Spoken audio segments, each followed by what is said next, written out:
Fall on me. Don't fall on me. Okay. Hey y'all. um, what y'all doing? How y'all doing? I'm here to talk about Love and Hip Hop. You know it's Wednesday, so we just got finished watching it, and we're here to discuss. Let me give my tweets. Well, I really don't need tweets because I just watched it, so I'm gonna just rant. Okay. I lost a whole lot of respect for a couple of people these episodes or this episode. Um, I don't like Tara no more. I don't. Tara, I think at this point you need to go back and be with Peter Gunn because I didn't like her and Amina met up for lunch to discuss what went down because apparently Peter told Amina that his business trip in Barbados or the Bahamas or wherever the fuck he went wasn't for no damn energy drink, which she could have Googled and found out on her own, but that's neither here nor there.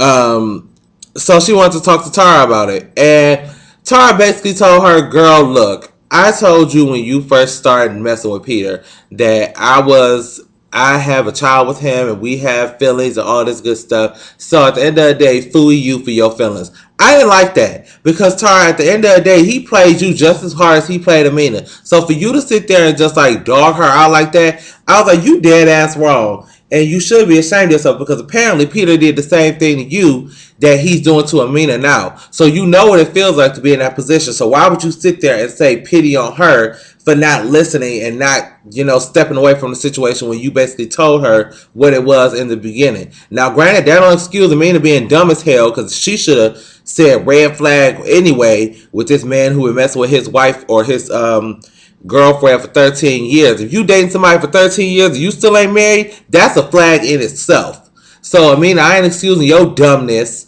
but I still don't think Tara should have hung you out to dry like that. You dead ass wrong, Tara. You ought to be ashamed of yourself.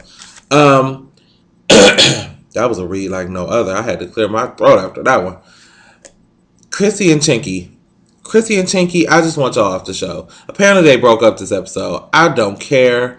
I really don't. Like, Chinky went to go get advice from Richie Dollars, which is the last person I would take advice from.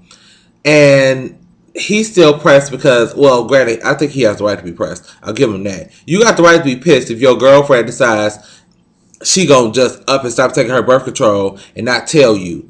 Like, I don't think it's something that we need to know.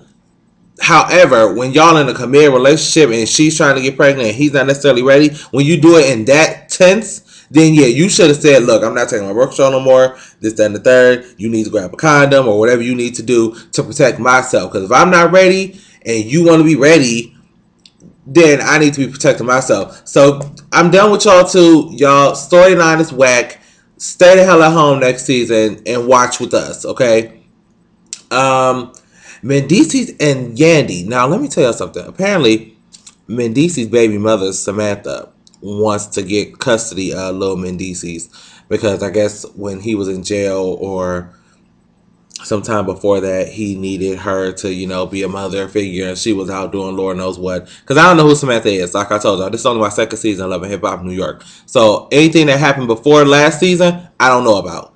So apparently Samantha wants to be back in Lil Mendice's life. However, she wants to make Mendice's, like, she wants to have custody all through the week and then let him go with Mendice and Yandy for the weekend.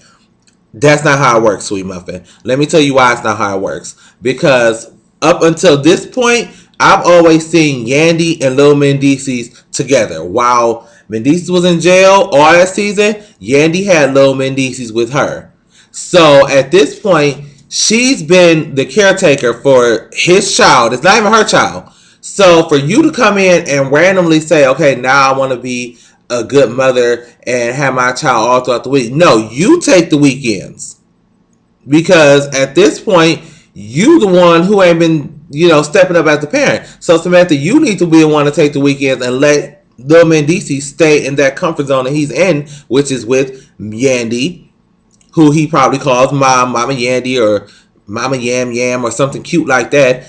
And his father for now, because at the end of the day, yeah, we know about the case and all that good stuff, and he could be going back to jail and stuff like that. But right now, since he's here, let this man get his life with his child, because let's just put it as vaguely as I can. You had your chance, Samantha. Shit, you wanted to be doing Lord knows whatever you was doing allegedly, because you didn't tell your whole side of the story. I just heard what Mendici said about you, and in so many words, he said you was a deadbeat ass mama and you wasn't doing shit for your child. That's what he said. So I believe she should take weekends, and in Fame Court, I'm ruling that you take weekends, Samantha, and Mendici and Yandy, y'all keep weekday custody and rotate on holidays. Who else? Oh, Erica Stin, Richie Dollar Squirrel. Rich Squirrel, you dead ass wrong. And I think I told you was dead ass wrong last week when you hired Stin to be the spokesperson for your little bullshit ass liquor line. Now, Stin, I lost some respect for you too. I don't like you that much either now, because at this point you shouldn't even sign on to do it. Like, I understand the whole I wanted to make a song for my brother thing. It is a million.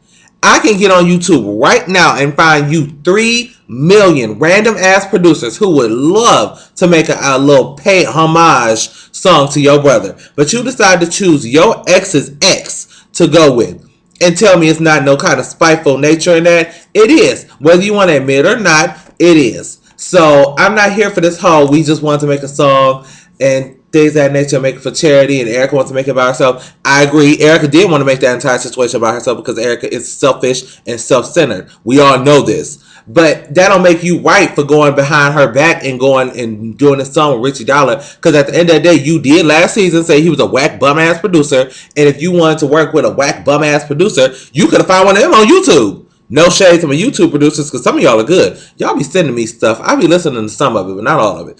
But seeing you dead ass wrong. And Erica, you dead ass wrong too for going to that party and showing your ass the way you did. However, I am glad you apologized at the end of the episode for smacking your girlfriend. And it was cute to see you cry. She was cute in that last scene too. She was giving me a little Evelyn Lozada realness. But that's neither here nor there. That's basically it for the show, right? Yeah. So Love and Hip Hop New York airs Monday nights, 8 o'clock p.m. Watch it. We live tweet on Wednesday mornings, 9 o'clock p.m. And the review is up by 11. So we love you guys to watch it. We'll see you next week. And peace. I gotta start writing this script. Did the cat